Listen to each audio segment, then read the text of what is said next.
कमाना आसान तो है, मगर लोग नेकियों को आसान तरीके से नहीं कमाते। अभी अभी आपने तकरीर सुना कि माँ बाप क्या चीज है। माँ बाप की अहमियत, माँ बाप की फजीलत, हमारे माँ बाप तब तक अच्छे हैं जब तक उनके पास पैसा है, उनके पास धन दौलत है। वरना आप उन माँ बापों को देखो जिनके पास कुछ नहीं है, बेटे के पास पैसा है, माँ बाप का क्या हाल। एक मजदूर की अहमियत उसके माँ बाप के सामने कुछ नहीं है।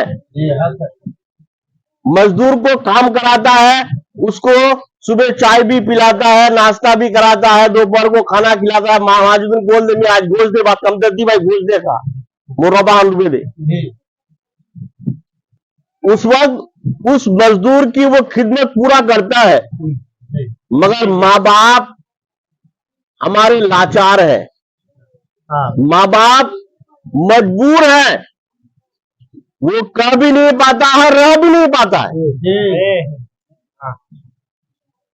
आज अपने माशरे में नजर उठाकर देखिए, हालात का जायजा लीजिए कि हमारे माँ बाप का कौन जो मौलवी साहब दुआ कबूल है, बहुत पीर साहब दुआ कबूल में भी तुम्हारे माँ बाप जब तक कबूल तुम्हारे पर राजी नहीं होबे, अल्लाह को जब मैं राजी नहीं होते पीर साहब की भी बीजो। अल्लाह को अगर राजी करना चाहते हो तो अपने माँ बाप को राजी कर लो। जिनके माँ बाप उस पर राजी है, अल्लाह के रसूल पर उस पर राजी है, अल्लाह ताला भी उस पर राजी है। अब दुनिया का सबसे बड़ा वली माँ बाप ही है। माँ बाप से बढ़कर कोई वली नहीं है। हर वली अपने अपने जगह में मरातिब रखते हैं, हर नबी हर वली का अलग अलग रुतबा है। मगर उनको उनके नाम का फातिहा नहीं पढ़ोगे, उसे नहीं मानोगे, तुम्हारे लिए गुनाह भी नहीं होगा। गौसे पाक के नाम का जिंदगी भर फातिहा मत करो, गरीब नवाज का फातिहा तुम जिंदगी भर ना करो, कोई गुनाह नहीं होगा। हाँ करोगे सवाब मिलेगा, मगर माँ बाप के साथ भला नहीं करोगे तो गुनाह होगा।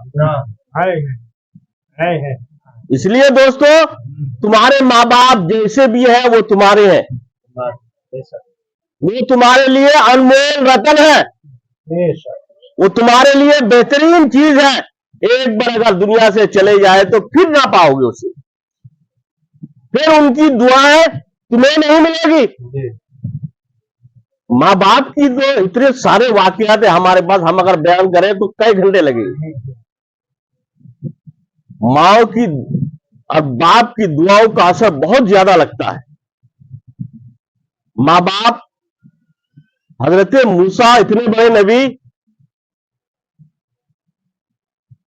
अल्लाह ने जिसे अपना कलीम कहा है, कुएं तूर पर चले जाते थे, अल्लाह से डायरेक्ट बात करते थे, क्या चाहिए क्या नहीं चाहिए, हाँ ना जो भी था। मगर एक मर्तबा उनकी मां का इंतकाल हो गया। अल्लाह ने हजरत मूसा से कहा, मूसा संभल कर चलना, धीरे धीरे चलना। कहा परवरदिगार मैं तो डेली आता जाता, हमेशा का मेरा यही रास्ता है, आपने कभी नहीं कहा कि मूसा संभल कर आना।